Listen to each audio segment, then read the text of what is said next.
What's going on, everyone? Jeremy here from The Quartering. I hope you're having a wonderful day. Some very spicy rumors going around The Mandalorian, including possible cancellation after season 3, which to me is mind-boggling. And also that Jon Favreu is reportedly upset with Pedro Pascal's availability to film The Mandalorian, given he is now double-dipping, working on the HBO series The Last of Us. Let's start with this crazy rumor that they're going to cancel The Mandalorian after season 3. Again, most of these sources are rumor websites, and if they get it right 1 in 10 times, they will tell you about it endlessly. But there is some logic behind this. This says, I know we've said this countless times over and over again over the last 2 years, but it's worth mentioning again. The Mandalorian was instrumental in bringing fans' interest back into the Star Wars franchise. That's true. After the sequel trilogy failed to click. Obviously, the success of Disney Plus series can be credited to the brilliant minds behind the project, Jon Favreu and Dave Filoni. And so far, the dynamic duo has been riding a huge wave of momentum ahead of season 3's production start date. Speaking of The Mandalorian's upcoming season, is slated to begin filming next month. According to actor and director Carl Weathers, originally plans reportedly called for the series to run at least 4 seasons, but according to a shocking new rumor, Lucasfilm could end the series altogether after season 3. According to Star Wars Only Twitter page, the groundbreaking Star Wars spin-off show will mark its 3rd and final season, but there's a huge catch. Although the series itself will allegedly get canceled, the report says that Din Djarin and Grogu's story will continue and be carried over the upcoming shows like Ahsoka and Rangers of the New Republic.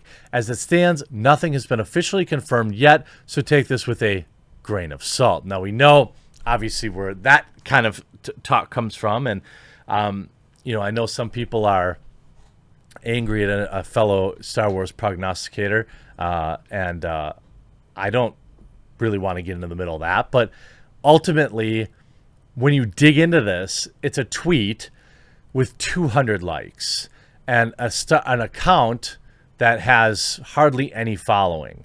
Now, does that mean automatically that it's not possibly true? No, but I mean, this isn't like coming from some proven news source.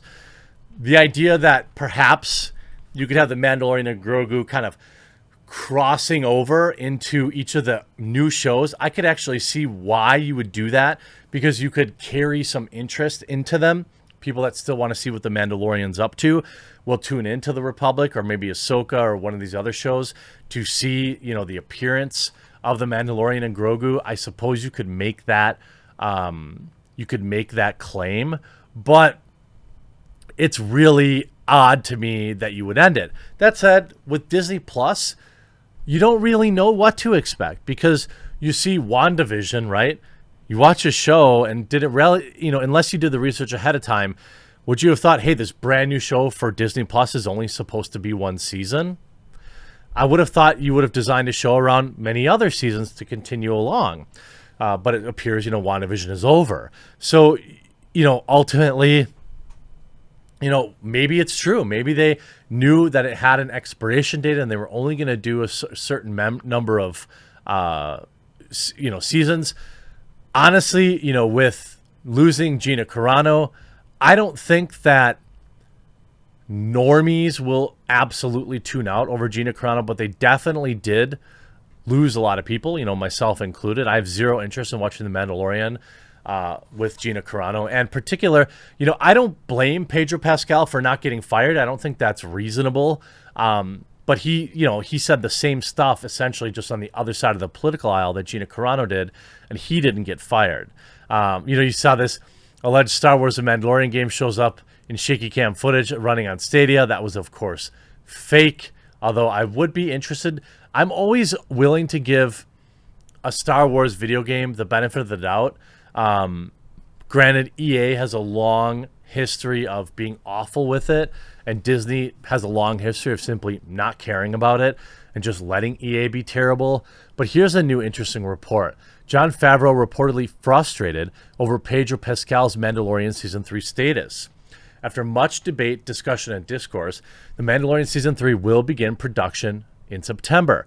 Carl Weathers revealed this information. You have to believe he knows what he's talking about.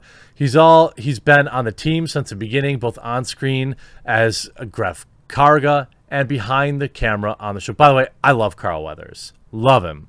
As an older guy, I remember him really as, in the Rocky movies and Predator, but still, it seems like a really nice guy based on, what people say about him who've worked with him. Before that, we heard everything from the new show was already filming. It wouldn't be coming together for years. Presumably, Jon Favreu and his crew had to wait for Obi-Wan Kenobi to vacate the California sound stages before The Mandalorian could move in. And the timeline may lead to either Ahsoka or the Acolytes starting in the near future. I don't know why you would... Here's the big problem that Disney's having right now is they're putting too much time between stuff. I firmly believe that yes, there was a certain number of people that were kind of over Marvel films after the Endgame story arc. And, you lost Robert Downey Jr., obviously, and we lost, Chris Evans as Iron Man, although he's passed the mantle off now to Anthony Mackie. But in that same vein, there was like 2 years, almost, a year full without a Marvel movie. People just realized that, maybe these aren't must-see TV. Now, there are sources, the same one that told us Luke Skywalker was returning for Star Wars before the Season 2 finale. Like I said, again, consider the source. Just because it's on We Got This Covered doesn't mean it's automatically false, but understand that it is a rumor website. They tell us that Jon Favreu is reportedly frustrated with his leading man Pedro Pascal's lack of availability, which could lead to Din Djarin being forced to keep his helmet on for almost the entire run of the episodes, the opposite of what the showrunner wanted. That's, again, not necessarily true because it was Pedro Pascal that was reportedly upset that he had to put his helmet on so long. Currently, Pascal is filming HBO's The Last of Us in Canada until next summer. He's under a first position deal. This means his paymasters are under no obligation to give him time off The Mandalorian at Disney at Lucasfilm's request. And you can understand why they said no when putting $600,000 an episode in his pocket to play Joel. This means he'll either need to travel back and forth without rest or record his lines during downtime on The Last of Us and have stuntmen fill in with him on the set of The Mandalorian, which isn't an ideal scenario for the Star Wars smash hit. Well, I, for one, look, I don't care for Pedro Pascal's personal politics, but I can say, quite frankly, I think he does a good job as the Mandalorian. Very good. But you have, the situation where if he's choosing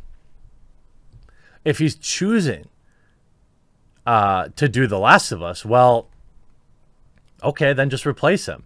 You could see Joel, which is Pedro Pascal's, reported making a lot of money on The Last of Us TV show.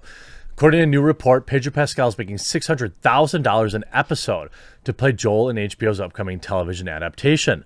Compared to how much the cast of Friends was making by the end of the show, $1 million an episode, this may seem like a humble amount, but by today's standards, it's a pretty hefty paycheck.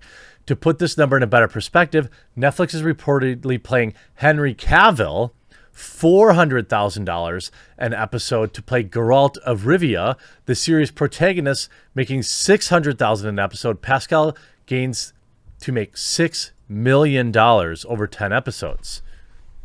No, I'm not going to have anything against a man making his money, none whatsoever. But it's interesting, especially when you put in a comparison. Like, does Pascal care as much about The Mandalorian? I would imagine he does. HBO is expected to premiere The Last of Us sometime in 2022. At the moment of this publishing, the debut trailer has yet to be revealed, and there's no word of that changing anytime soon. Well, I can't imagine, it being terrible. I mean, the show reportedly has a massive budget. I don't know why, though. I really don't. I feel like this show is coming at the wrong time. I'm really thinking that, and I could be wrong. It's still HBO. They're probably going to have a lot of Bobs and Vagine in there, so people will want to tune in for that. I don't have a lot of interest in seeing and watching this show outside of, for educational purposes for my show here that I do on YouTube. But it'll be really interesting to see if there really is some friction there. I mean, if Pedro Pascal, if they can't even film The Mandalorian season 3 right now, I don't know why Jon Favreu would be pissed at him. But maybe he's not attending enough meetings, or I don't know what the case is. But I'm sure that he's getting paid a decent amount to work for Disney Plus. So this will be an interesting thing to watch as The Last of Us comes out, and just how hilariously woke it's going to be. Because we know, given HBO, I think that they could make a really good The Last of Us show, right? If they give us more of The Last of Us 1 and like the visuals of The Last of Us 2. But if they're worried about, being progressive and having more representation at the cost of, producing a good show or producing a good narrative, then it's not going to work either. Let me know in the comment section down below. Are you interested in The Last of Us show with Pedro Pascal? What do you think about the rumor that The Mandalorian is reportedly done after this season? Lots to talk about. I hope you enjoyed this video. We'll talk to you again real soon.